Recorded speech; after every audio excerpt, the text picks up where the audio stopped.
Les rues de Bamako noires de monde ce samedi.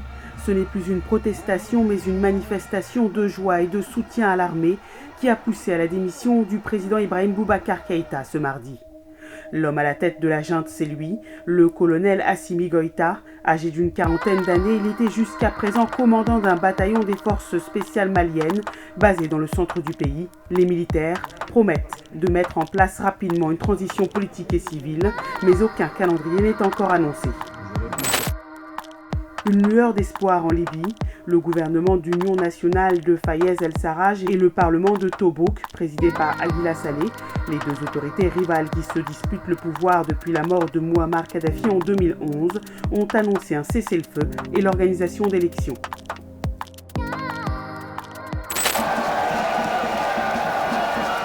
Le président ivoirien Alassane Ouattara a été officiellement investi candidat à la présidentielle d'octobre ce samedi par le RHDP. Le président sortant briguera donc un troisième mandat, jugé inconstitutionnel par ses opposants.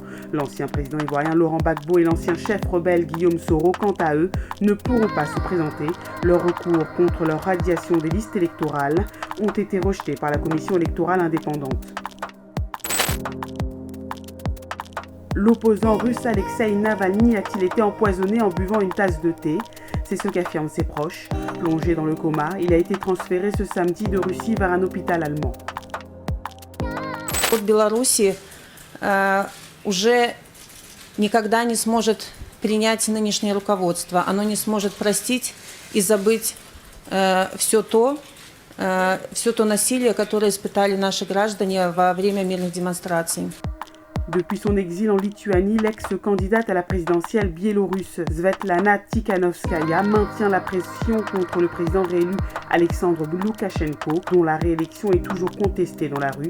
Une rue qui a le soutien de l'Union européenne, qui rejette aussi les résultats de la réélection de celui qu'on surnomme le dernier dictateur de l'Europe. Joe and Kamala will restore our standing in the world. Joe knows the world, and the world knows him.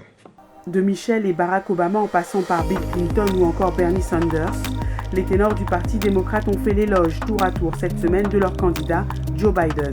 À l'issue de la convention démocrate virtuelle, l'ancien vice-président a été officiellement investi candidat pour affronter en novembre prochain Donald Trump. And this is a battle we will win and we'll do it together. 88. Mais qu'est-ce que c'est que ça? À l'affiche cette semaine, le film Mignonne, premier long métrage de la réalisatrice franco-sénégalaise Maïmouna Doucouré. Un titre léger pour un sujet grave, l'hypersexualisation des petites filles. Vous avez quel âge? 14.